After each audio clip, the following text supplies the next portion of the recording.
Ini- ¿Iniciamos ya o vamos a esperar? Como es un tema largo, mejor de una vez. Arranca. Voy, como quito esta ventana, espérame un segundito. Listo. Bueno, buenos días a todos. Yo soy María Isabel Maya, residente de primer año, y el día de hoy les vengo a presentar el tema de catarata congénita. Le doy gracias a la doctora Mónica por la asesoría con esta charla. Este es el contenido que vamos a ir llevando pues a medida que vamos avanzando. Primero hablaremos un poco de historia, luego pasaremos a hablar de la definición y de la epidemiología de esta entidad, pasaremos a hablar de la clasificación y la etiología, luego miraremos cómo debemos evaluar estos pacientes, posteriormente mirar si les debemos o no enviar para clínicos y cuáles, y por último vamos a hablar tanto del tratamiento médico como quirúrgico. Entonces, iniciando con un poco de historia, se sabe que los antiguos griegos y romanos creían que el cristalino era la parte del ojo que era responsable de la visión. Ellos creían que el nervio óptico era un canal a través del cual los espíritus visuales viajaban desde el cerebro para encontrarse en el mundo exterior, pues en el cristalino. Esta teoría se llamó la teoría de emanación de la visión de Celso. Además, Celso pues dibujó el cristalino, pero lo dibujó anatómicamente en la mitad del ojo con un espacio anterior vacío, el cual él lo llamó locus vacus. Estas ideas de la posición del cristalino persistieron durante la Edad Media hasta el Renacimiento, hasta que en 1600 la verdadera posición del cristalino fue ilustrada por un anatomista italiano. Listo, pasando pues ya a la definición como tal de la catarata. La catarata es una opacidad del cristalino y esta puede ser tanto congénita, que es desde el nacimiento, o infantil, que se desarrolla en el primer año de vida. El problema es que la mayoría de estas cataratas no se detectan en el nacimiento, sino en un examen posterior, razón por la cual tanto pues el término de catarata congénita como de catarata infantil se usan indistintamente y se usan como sinónimos. Listo. En cuanto a generalidades, tenemos que las cataratas en niños se pueden presentar de manera aislada o pueden estar asociadas a anomalías cromosómicas, enfermedades sistémicas, infecciones, trauma y exposición a rayos ultravioleta. Son la causa más común de ceguera infantil con posibilidad de tratamiento, por eso es importante detectarlas a tiempo y por eso estamos hablando de esto. Y cuanto más precoz sea el inicio de presentación de la catarata, más ambliogénica pues va a ser, sobre todo en los casos de catarata unilateral. La mayoría de las cataratas que son hereditarias tienen una herencia autosómica dominante en estos casos y casi siempre los pacientes van a tener una presentación bilateral. Es importante hablar que la fisiología y la anatomía pues va a ser diferente a la de los adultos. Los niños no son adultos pequeños y por eso es que vamos a requerir técnicas quirúrgicas especiales. Probablemente nos enfrentemos a más dificultades intraoperatorias. Los niños tienen una reacción inflamatoria mucho mayor y como están en crecimiento van a tener un estado refractivo que es variable y que es impredecible.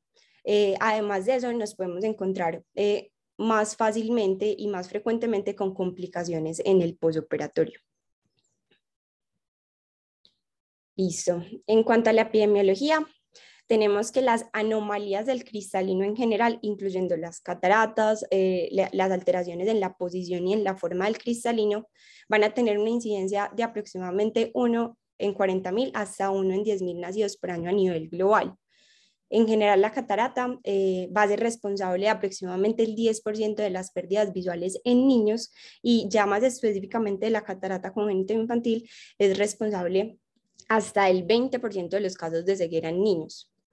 En Colombia encontré este artículo que nos habla pues sobre lo que está pasando de catarata congénita en Colombia. Entonces ellos lo que hicieron fue incluir 264 individuos con catarata congénita, incluyeron 9 ciudades de Colombia y se encontraron que la edad promedio de detección de la catarata fue 3.4 años. En realidad esto es muy tardío y ahorita vamos a ver la importancia que tiene detectar tempranamente a estos niños para poderles hacer un manejo quirúrgico temprano.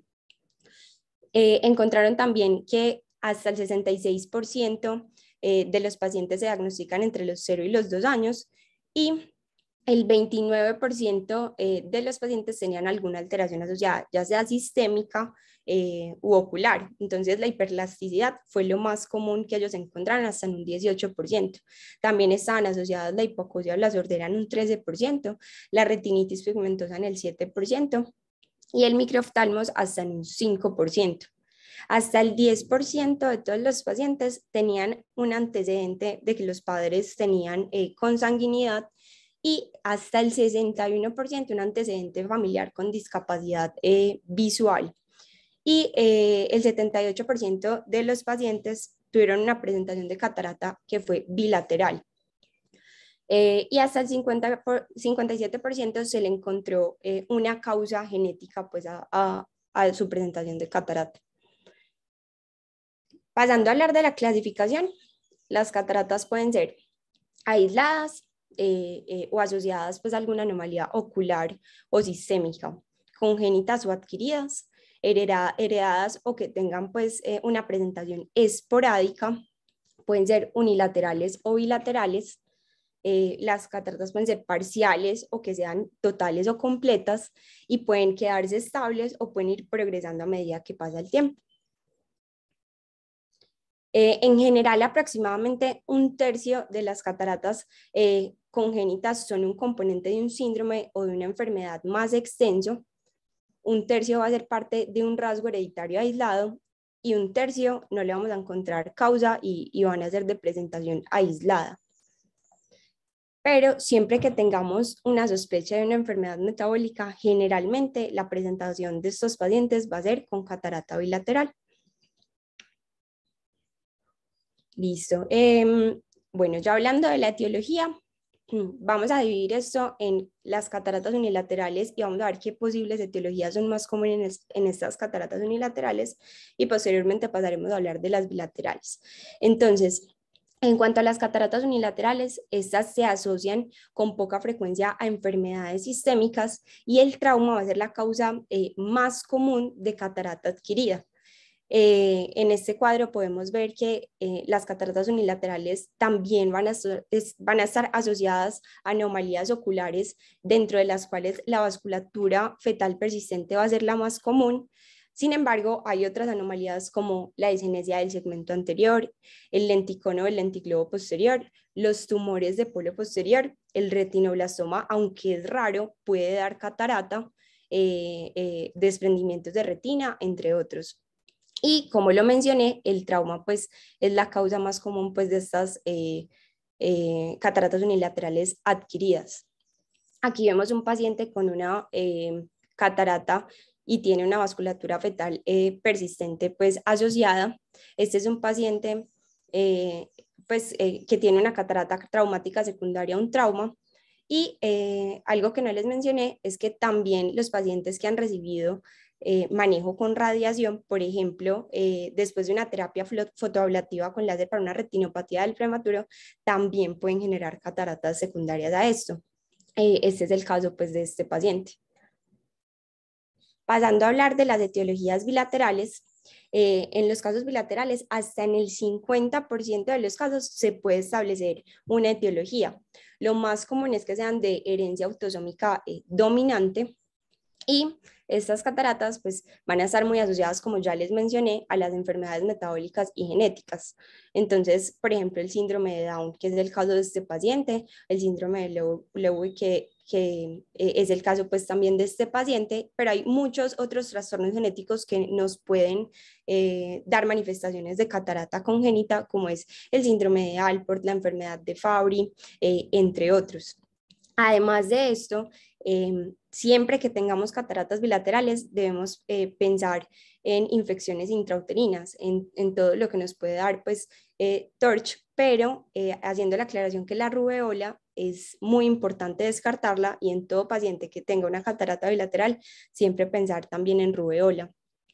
Hay otras anomalías oculares que se asocian también a las cataratas bilaterales, como es la aniridia, como vemos en esta foto, y siempre preguntarle a los pacientes sobre la toxicidad medicamentosa, pacientes que han recibido por largos periodos de tiempo corticoides, pues tienen propensión y es un efecto adverso de estos medicamentos, por lo cual también lo debemos preguntar.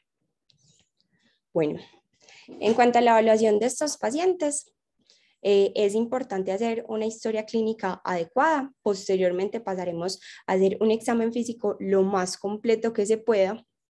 Sin embargo, sabemos que en pacientes tan pequeños a veces es difícil, por eso debemos considerar llevar a examen físico bajo anestesia general a algunos de estos pacientes. Y posteriormente miraremos qué ayudas diagnósticas debemos enviarles y pues en caso de que las debamos enviar.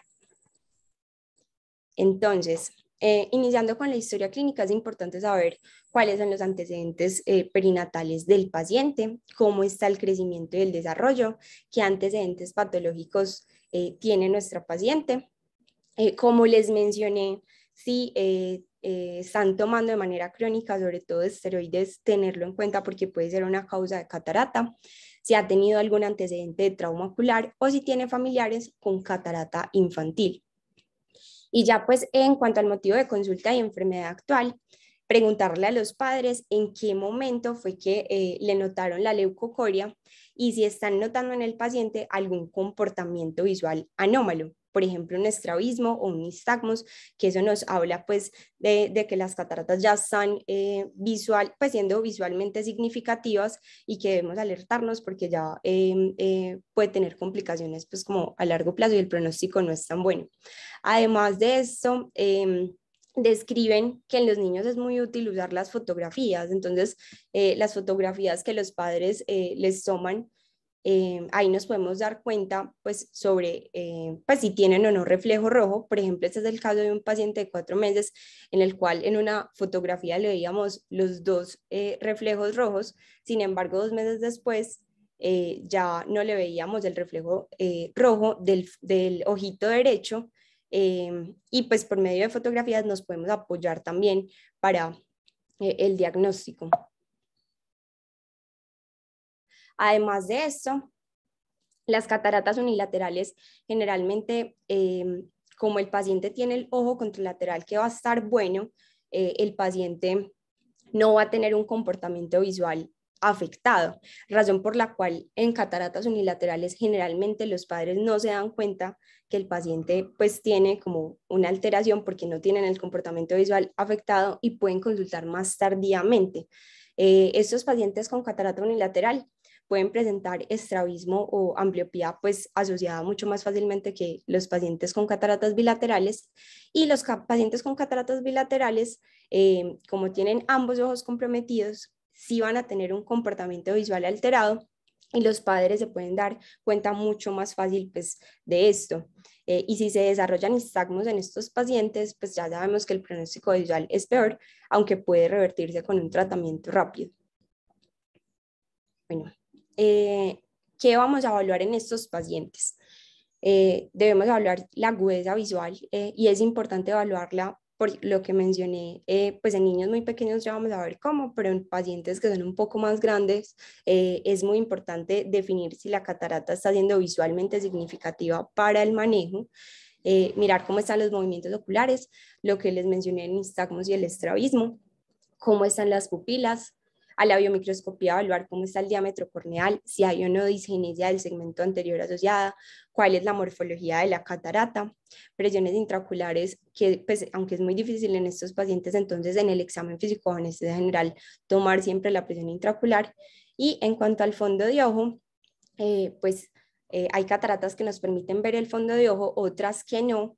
En los pacientes que no nos permite ver el fondo de ojo deberíamos enviar una ecografía ocular, y en los pacientes con catarata unilateral es muy bueno evaluar el ojo, el fondo de ojo contralateral, porque nos puede dar pistas sobre el diagnóstico de este paciente. Por ejemplo, un paciente con una retinitis en sal y pimienta nos puede hacer pensar en rubéola o nos puede ayudar como con el diagnóstico diferencial. Además de eso, todos los pacientes antes de ser dados de alta del hospital desde el nacimiento deberían tener una valoración del reflejo rojo. ¿Para qué? Para hacer un tamizaje mucho más rápido y poder darles una atención más oportuna a estos pacientes.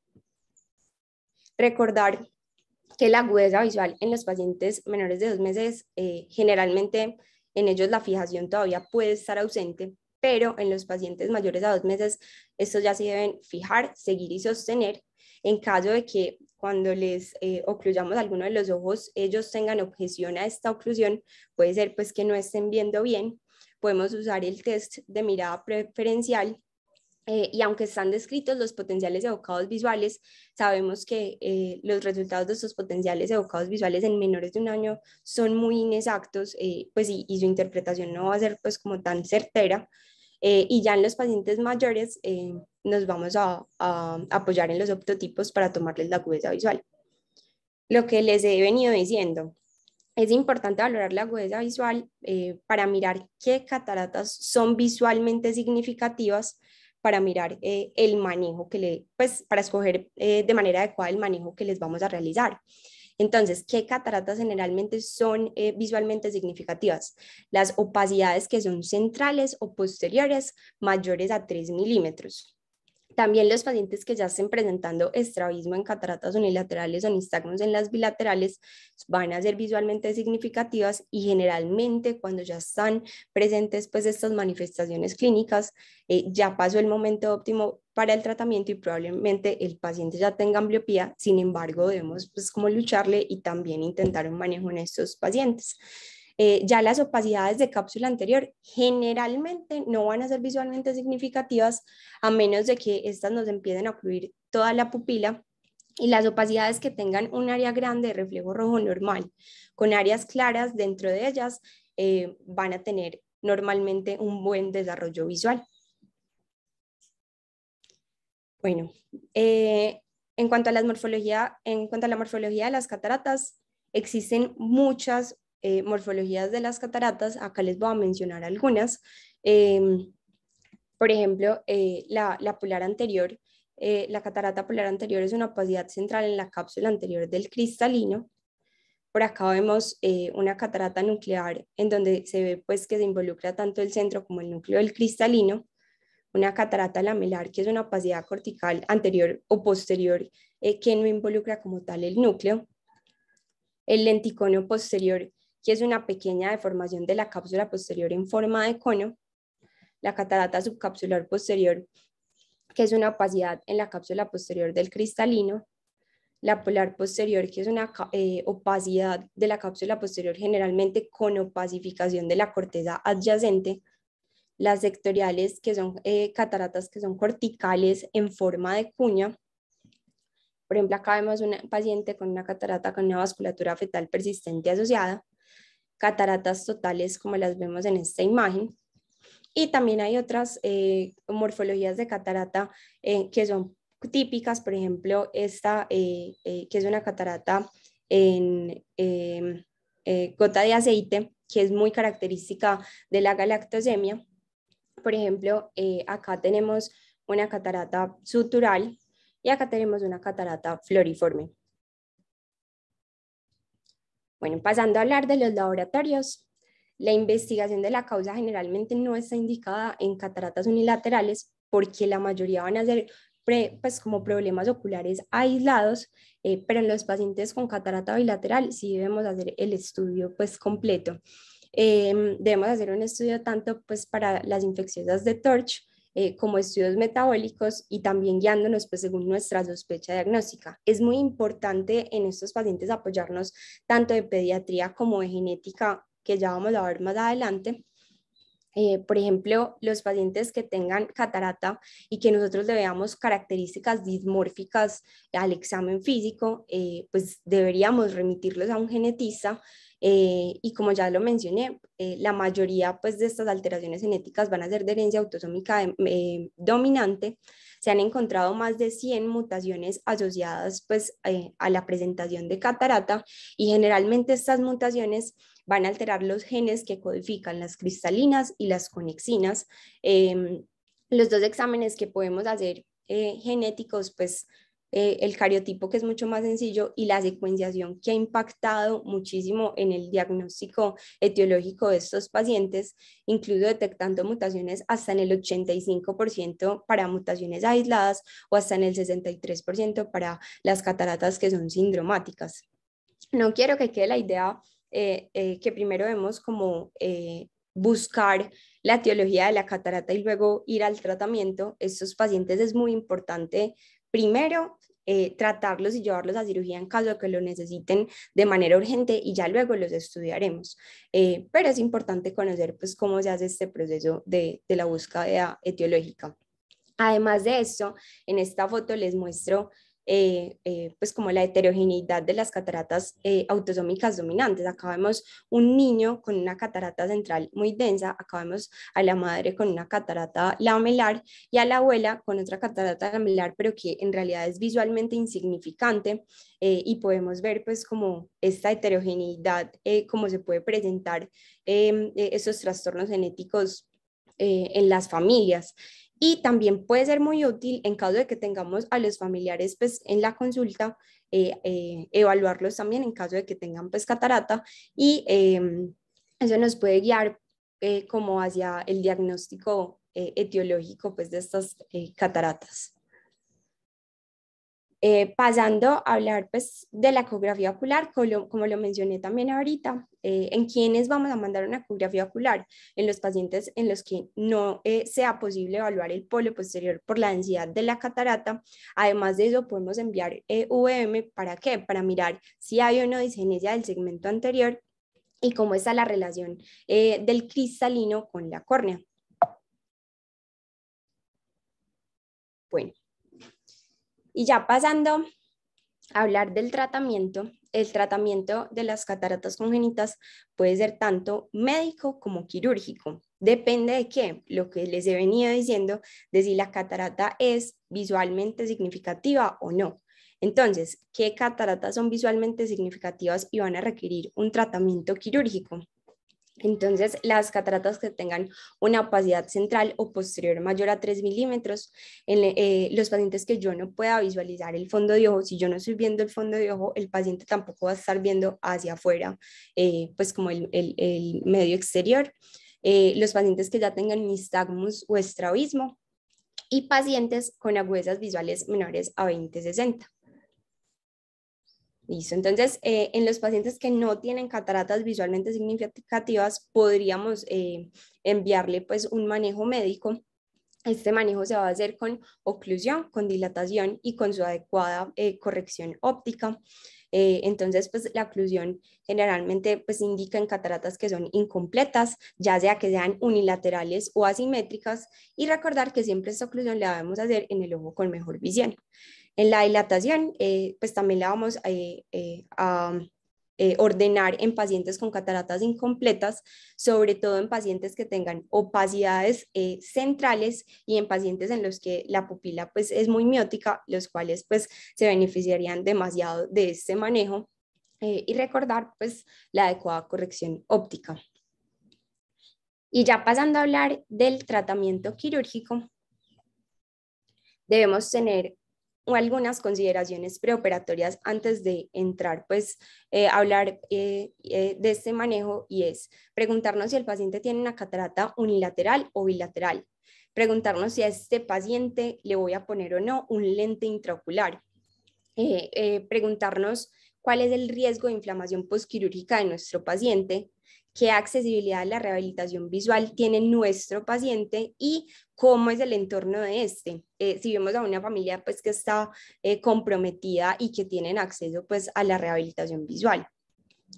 Esta cirugía de catarata congénita se recomienda siempre que sea realizada por un cirujano experto y recordar que la cirugía es el primer paso en estos pacientes para la rehabilitación visual. Nosotros los podemos operar, pero luego de esto sigue un tratamiento que es complicado, que requiere dedicación por parte de todo el equipo, en especial de los padres, y debemos continuar con un seguimiento muy estrecho. Ahora, ¿cuándo debemos operar estos pacientes? En las cataratas que son unilaterales, se recomienda operar a los pacientes de las 4 a las 6 semanas de edad gestacional corregida y en las bilaterales de las 8 a las 10 semanas de edad gestacional corregida. En estas cataratas bilaterales, el segundo ojo lo debemos operar no más de una semana luego de haber operado el primer ojo, esto por el riesgo de ambliopía. Incluso describen que en pacientes que tienen comorbilidades que no permiten que el paciente sea llevado de manera periódica a una anestesia general, se podría hacer el segundo ojo de manera secuencial inmediata. Debemos pesar el riesgo de ambliopía versus de glaucoma en estos pacientes en el momento de operar. ¿Por qué? Porque si los operamos muy tardíamente, estos pacientes pues, van a tener el riesgo de desarrollar ambliopía. Pero si los vamos a operar muy tempranamente, van a tener mucho más riesgo de glaucoma. Por ejemplo, en este estudio concluyeron que en los pacientes que hacíamos la cirugía de catarata, en menos de 4 semanas, pues en el primer mes de vida, estos pacientes van a tener incluso 4 veces más riesgo de glaucoma. Por eso, pues no se recomienda operarlos antes de las primeras 4 semanas de vida. Además de ello, cuando tenemos pacientes que las cataratas no son visualmente significativas, ellos van creciendo y las cataratas pues les empiezan a progresar, tenemos que cuando les estemos haciendo el seguimiento y ya tengan agudezas visuales mejores corregidas, menores a 20/60, ya es necesario pues como considerar llevarlos a un manejo quirúrgico. En cuanto al riesgo de glaucoma, eso está un poco debatido. Incluso hay estudios y antes pues también se ha mencionado que insertar lentes intraoculares de manera primaria podría ser incluso pues como un factor protector para el desarrollo de glaucoma. Este fue pues como el estudio que encontré pues como más actualizado y que reúne pues como más evidencia. Este estudio se publicó este año. Es un análisis secundario del IATS, que es el estudio pues de afaquia infantil.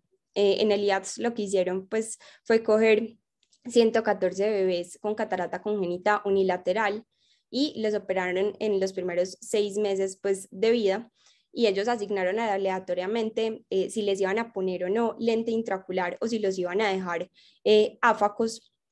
Y en este análisis secundario lo que hicieron fue seguirlos por 10 años para ver si presentaron glaucoma o si presentaron sospecha de glaucoma. Entonces acá les traigo las gráficas de Kaplan-Meier pues, de ese estudio. Acá tenemos pues como la probabilidad de glaucoma en esta gráfica y acá tenemos la probabilidad de glaucoma o de sospecha de glaucoma. Y acá tenemos en amarillo los pacientes a los cuales se les insertó el lente intraocular versus los que quedaron áfacos en azul y que pues están en manejo con lentes de contacto. Y se dieron cuenta que a pesar de que les hayamos puesto lente intraocular o no, la incidencia de glaucoma y de sospecha de glaucoma iba aumentando indiferentemente pues, del tratamiento quirúrgico que les habíamos dado. Por lo que ellos concluyen que el riesgo de glaucoma continúa aumentando a medida que pasa el tiempo después de la cirugía y no está asociado con la implantación primaria del lente intraocular. Esto probablemente se explique porque ya de por sí un paciente con catarata congénita pues tiene como tal una discenesia del segmento anterior y eso puede predisponer de por sí a que ellos generen sospecha de glaucoma o ya pues glaucoma. Bueno, entonces, en cuanto al lente intraocular, en los pacientes mayores de 2 años está totalmente aceptado que se les inserte un lente intraocular, pero en los pacientes menores de 2 años no hay consenso por todos los riesgos que lleva insertar un lente intraocular en estos pacientes, sobre todo en los pacientes menores de 6 meses. Estos pacientes tienen más riesgo pues, y hacen unas reacciones inflamatorias más severas. Además de esto, como son tan pequeños, tienen más riesgo de opacificación severa pues, del eje visual y por esta razón van a ser llevados a cirugías secundarias más frecuentemente y como están más pequeños, pues van a crecer mucho más y la miopización es todavía más impredecible. Se sabe que el uso de lentes intraoculares está contraindicado en esos ojos que son microoftálmicos, longitudes axiales menores a 16 o diámetros horizontales corneales menores a 10, pacientes que tengan anomalías del segmento anterior y pacientes con inflamaciones oculares, como es el caso de pacientes con uveitis. No están recomendados los lentes intraoculares multifocales o tóricos en niños. Acá les traigo dos estudios, pues este es el IATS del que les estaba hablando ahorita. Este fue un estudio que se publicó en el 2010 y como les dije, cogieron 114 bebés menores de 7 meses con cataratas unilaterales, los llevaron a cirugía y los aleatorizaron pues en un grupo que les ponían lente intraocular y otros que los dejaban áfacos y seguían el manejo pues con lentes de contacto. Y ellos concluyeron que la mediana de visión a los 5 años en realidad fue la misma en ambos grupos, o sea que no había diferencias pues como en la parte visual de estos dos grupos que estaban comparando, pero ellos empezaron a cuestionar como, bueno, ¿y cuáles son los riesgos o cuáles son las complicaciones que podemos tener con un lente intraocular en un niño tan pequeño? Este estudio del IATS fue respaldado por un estudio de Reino Unido e Irlanda, que es este, y ellos no informaron ningún beneficio visual con los lentes intraoculares para niños con cataratas congénitas que se someten a cirugía en los primeros 2 años de vida. Es decir, no hay ningún beneficio extra de ponerle un lente intraocular a un niño versus no ponérselo y continuar con lentes de contacto. Entonces, por eso es que hay estas indicaciones pues, de la edad con los lentes intraoculares. Además, con los lentes intraoculares vamos a tener varios problemas. Primero, llegamos a cirugía sin el cálculo del lente intraocular, porque a estos niños el día de la cirugía pues tenemos que aprovechar y llevarlos para hacerle un examen físico bajo anestesia general y en esa misma anestesia aprovechar para hacer las mediciones. En los niños pequeños pues lo ideal es hacerlo por biometría de inmersión y ya en los niños mayores ya podríamos usar la biometría sin contacto. Otro problema es que todas las fórmulas para los cálculos de los lentes intraoculares en realidad están hechas para adultos, pero no para la población pediátrica. Sin embargo, estas son las fórmulas pues, que han tenido mejor, pues, que calculan de mejor manera pues, los poderes de los lentes en los niños, que son el T2, el SRKT y la HOLADAI 1. Además de eso, en los niños que son más pequeños, generalmente se escoge un poder del lente intraocular que subcorrija el ojo por el cambio miópico que ellos producen. Esta es una tabla de un consenso de oftalmólogos pediátricos que recomendaron pues, las siguientes correcciones según la edad en la que se va a implantar el lente. Pues esto está en Taylor, esto es súper conocido y lo deberíamos tener en cuenta para saber qué objetivo refractivo, qué target refractivo debo tener dependiendo pues, de la edad en la que le voy a implantar el lente intraocular a mi paciente. Además de esto, también podemos tener problemas con la medición en estos pacientes. Entonces, bajo anestesia general, nosotros vamos a coger dos variables para poder calcular, pues, como el poder. La queratometría generalmente se hace con un queratómetro portátil y este va a producir a veces descentramientos o inclinaciones, por lo cual la medición puede no ser tan confiable. Por eso se recomienda tomar muchas mediciones para por lo menos tener 3 medidas que no varíen más de 0.25 dioptrías entre la una y la otra. Además, con la longitud axial, bajo anestesia general es posible que no se tome exactamente desde el vértice corneal para este cálculo de la longitud axial, pues esto se basa en velocidad de ondas. Y en los ojos que son menores a 20 milímetros les debemos sumar un factor de corrección a lo que nos dé pues esa longitud axial. Se le suma la constante de Calf que es 0.32 milímetros pues a lo que nos había dado la longitud axial y también se recomienda tomar varias mediciones para poder obtener por lo menos 4 medidas con espigas de altura adecuada que no varíen más de 0.15 milímetros. Y el otro problema es que no es posible predecir el cambio refractivo en estos pacientes. Este es un estudio pues que se publicó en el 2021, que también fue un análisis secundario del IATS, y ellos vieron que la tasa de crecimiento refractivo en los ojos contralaterales es la mitad de la encontrada de los ojos operados con catarata, pues lo cual nos complica todavía más la cosa porque nos está diciendo que cuando implantamos o cuando operamos un ojo de catarata va a crecer de manera diferente al ojo contralateral. Bueno, sabemos que la posición ideal para poner los lentes intraoculares pues siempre va a ser la cápsula, ya sea de manera primaria en la primera cirugía, pues, o de manera secundaria. En caso de que ya no haya un soporte capsular adecuado para poner un lente intraocular dentro de la cápsula, pero hay un borde continuo de la cápsula que nos permita poner el lente intraocular en sulcus, lo podemos poner ahí. En caso de que tampoco lo podamos poner en sulcus, está la opción de ponerlos fijados al iris o al ángulo. Y como les mencioné ahorita, estos pacientes también pueden tener asociación con aniridia, entonces en caso de que tampoco tengamos esta opción, la última opción es como ponerlos fijados a esclera.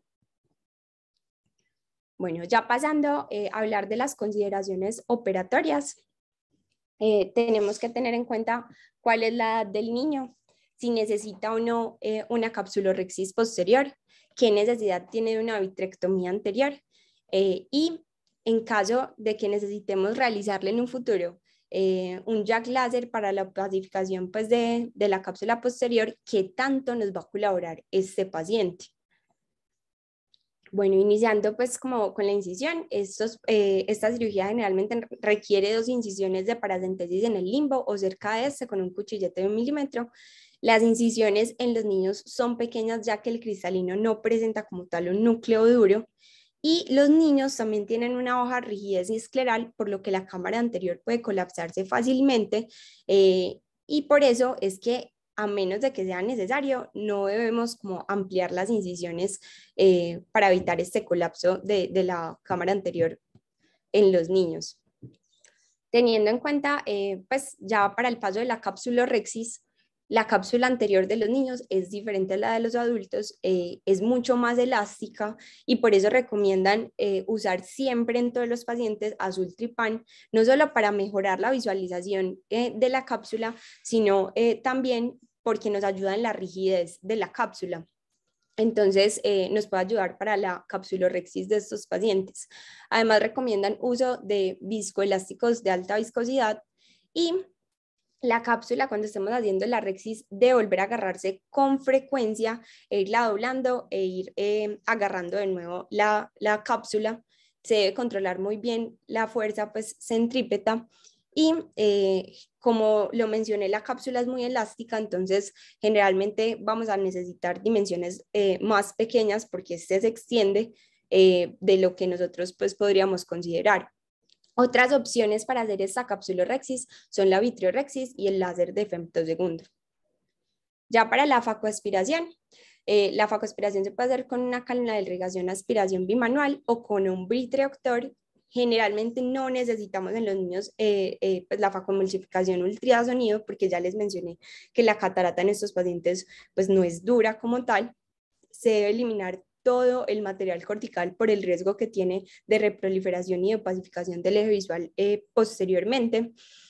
Además de eso, si nos llegamos a encontrar con placas que están duras o fibróticas, que esto pasa mucho en pacientes con vasculatura fetal persistente, se debe hacer pues una decisión manual y siempre recordar dejar una suficiente cápsula periférica para en caso de hacer una inserción del lente intraocular de manera secundaria, tener donde poner el lente. Esto es como lo que pasa en los pacientes en los que no les vamos a poner el lente intraocular. Ya para los pacientes que sí les vamos a poner el lente intraocular, generalmente se usan lentes intraoculares acrílicas plegables de una sola pieza y lo que debemos hacer es ampliar o extender la incisión corneal de 3 a 3.5 milímetros. Esta técnica en realidad va a depender de si le vamos a hacer capsulotomía posterior a nuestro paciente o no. Entonces, ¿en quiénes está indicado hacer una capsulotomía posterior más una vitrectomía anterior? En los pacientes que son menores de 5 años o que tengan alguna discapacidad intelectual que no nos van a colaborar en un futuro en caso de que haya una pacificación del eje para pues, hacerles el manejo con un jack láser. En cambio, en los pacientes que son mayores a 5 años, les dejamos la cápsula posterior intacta porque estos pacientes probablemente ya sí nos van a colaborar en el momento de un jack láser. Se ha descrito que la opacidad de cápsula posterior se presenta de 18 a 24 meses posteriores a la cirugía, y esto es muy importante porque nos puede generar ambliopía.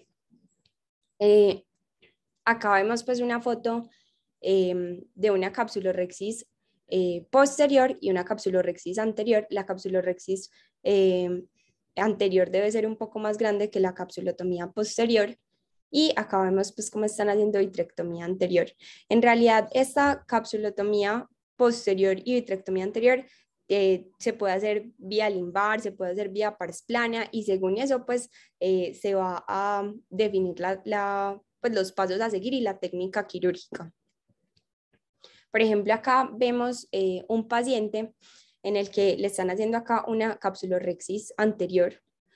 Luego, acá están haciendo una facoaspiración. Acá ya están haciendo la capsulotomía posterior y la vitrectomía anterior. Y acá ya están haciendo la inserción del lente. Y este pues es el resultado final. Traigo un video de una cirugía de catarata congénita. Entonces acá tenemos, pues, le ponemos el bléfaro al paciente, pasamos a hacer las incisiones, utilizamos azultripán, como les dije, para mejorar la rigidez de la cápsula y también para mejorar la visualización. Hacemos la segunda paracentesis. Procedemos a hacer la capsulorhexis anterior.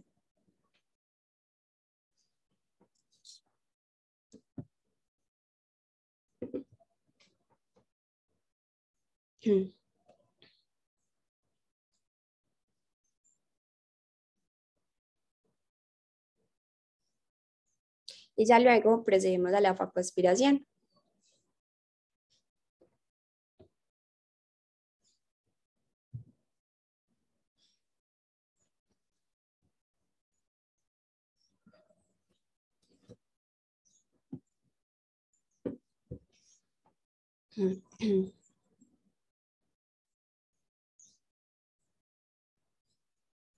Ya luego, pues como de la facoaspiración, él va a insertar el lente intraocular, pone viscoelástico, amplía la incisión y ya procede pues como a la inserción del lente intraocular.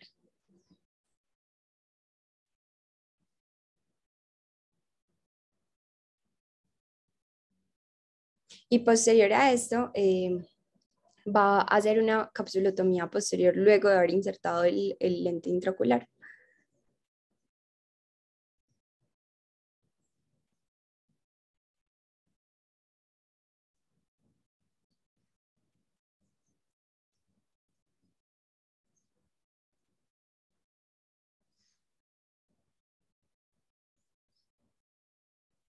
Ahí está haciendo la capsulotomía posterior.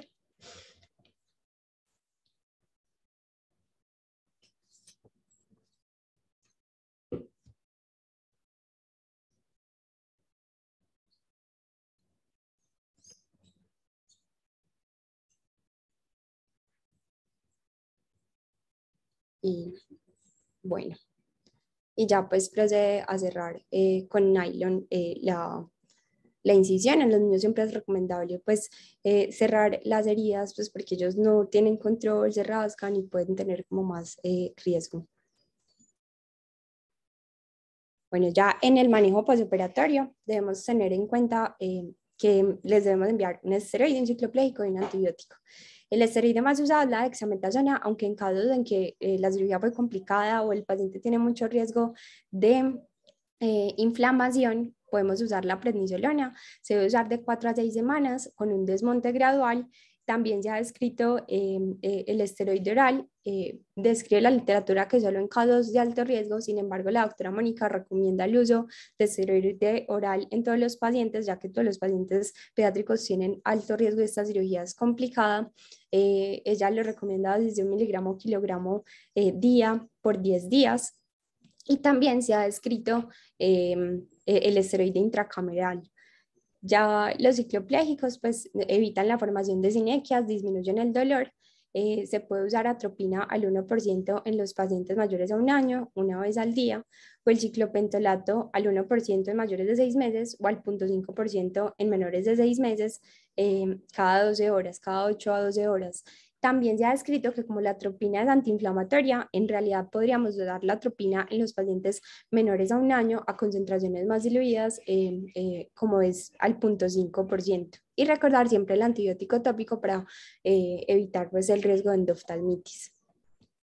¿Cómo van a ser las valoraciones de este paciente? Entonces, al día siguiente lo debemos revisar, a la semana, a los 3 meses, a los 6 meses y luego cada 6 meses.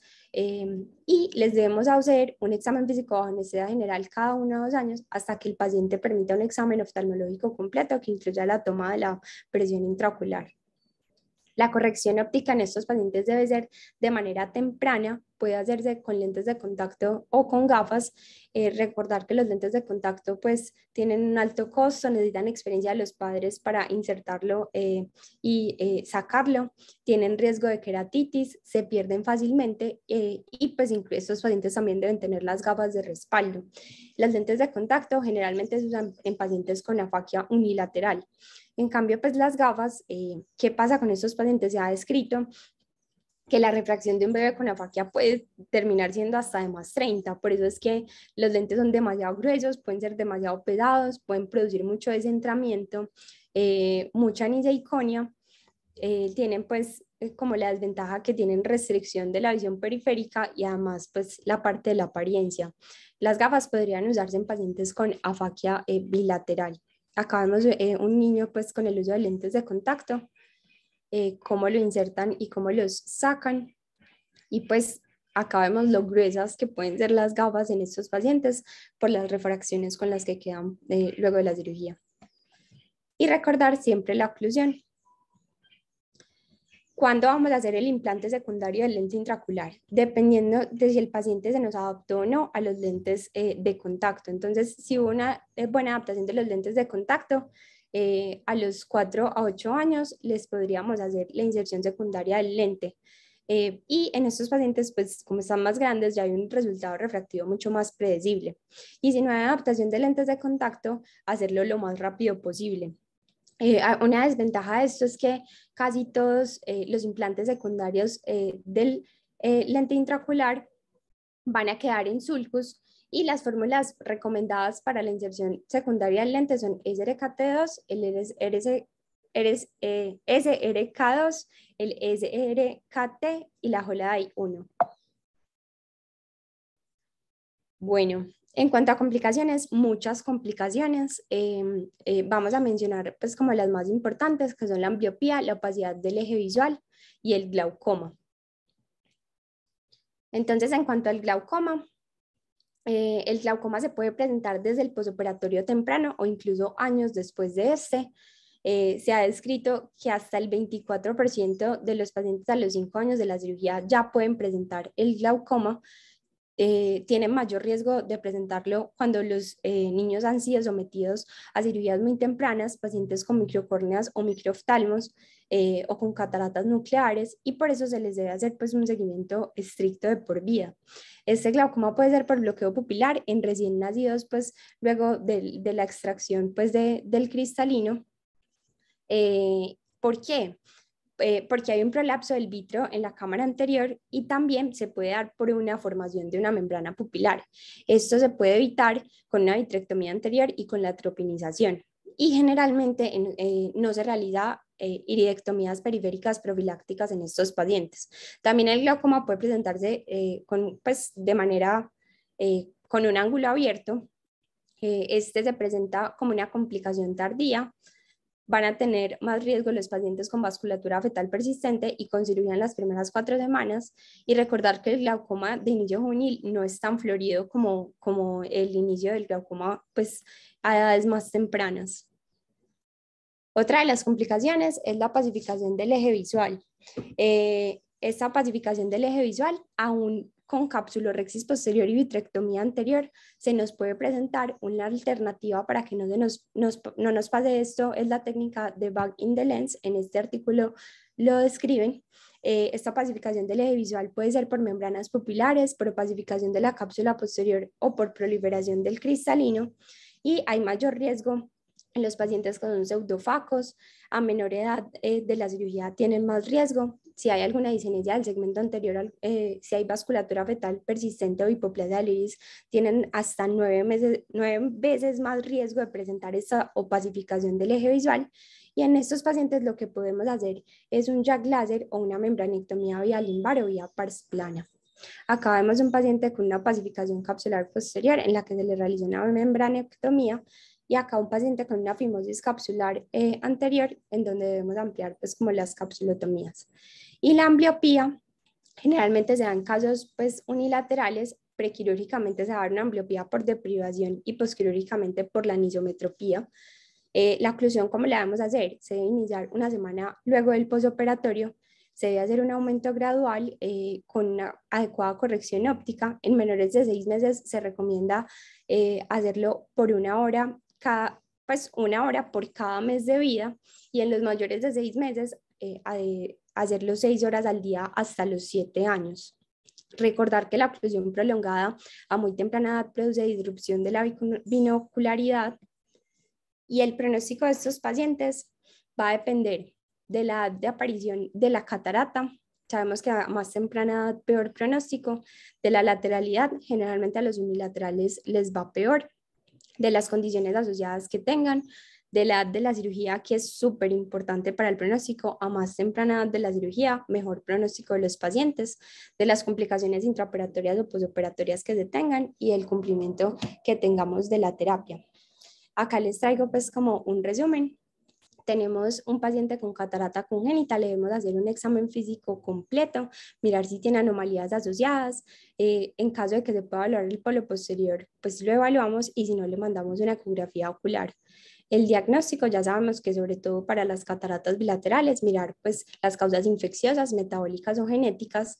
En cuanto al tratamiento, eso va a depender de si la catarata es visualmente significativa. Si no es visualmente significativa, le podríamos hacer un manejo médico con oclusión, corrección óptica y dilatación. Y en caso de que sí sea visualmente significativa, un manejo quirúrgico. Entonces, si es unilateral, de las 4 a las 6 semanas de edad gestacional corregida lo debemos operar. Si es bilateral, de las 8 a las 10 semanas de edad gestacional corregida. En los pacientes menores a 2 años, generalmente los dejamos áfacos, y en los mayores de 2 años ya les podemos insertar el lente intraocular pues con tranquilidad. Y ya pues en los pacientes menores de 5 años con discapacidad intelectual, recordar que les vamos a hacer la capsulotomía posterior y la vitrectomía anterior, y en los mayores de 5 años les vamos a dejar la cápsula posterior intacta, y en caso de que hagan opacificación del eje visual, realizarles un JAK láser. Los cuidados postoperatorios, recordar el esteroide del cicloprégico del antibiótico, iniciar la corrección óptica lo más temprano posible luego del postoperatorio, recordar la oclusión, y recordar que el implante secundario del lío va a depender de si tiene buena adaptación a los lentes de contacto o no. Las complicaciones más frecuentes son la opacidad del eje visual, que les podemos hacer JAK láser o membranectomías, ambliopías que se manejan con las oclusiones, y el glaucoma, que puede requerir manejo médico con latanoprostotimolol, ya la cicloablación o la cirugía si no responden al manejo médico. En cuanto a conclusiones, tengo que la catarata congénita es la causa más importante de discapacidad visual con posibilidad de tratamiento. Las cataratas congénitas visualmente significativas requieren una pronta evaluación, diagnóstico y tratamiento quirúrgico en las primeras semanas de vida. Los exámenes genéticos han cambiado drásticamente la forma en que se investigan los niños con catarata congénita, y la intervención quirúrgica temprana impacta positivamente en el pronóstico del paciente. Y recordar que siempre debemos hacer un manejo multidisciplinario junto con optometría, ortóptica, pediatría y genética. Muchas gracias. Eso era lo que les tenía para compartir el día de hoy. Hola. Buenas, doctora, ¿cómo está? Excelente resumen, María Isabel, excelente conferencia, muy completa. Bueno, solo tengo para agregar varias cosas. pequeñitas. Cuando tomen la biometría y el paciente tenga menos de 20 milímetros de longitud axial, se le suma el factor CALF, como dijo María Isabel, pero hay que ponerle al biómetro el modo afaquia. Muy importante esto. Bueno, lo otro es, sacan las 3 medidas que tengan 0,25, menos de 0,25 de diferencia entre una y la otra, y las promedian para sacar la queratometría.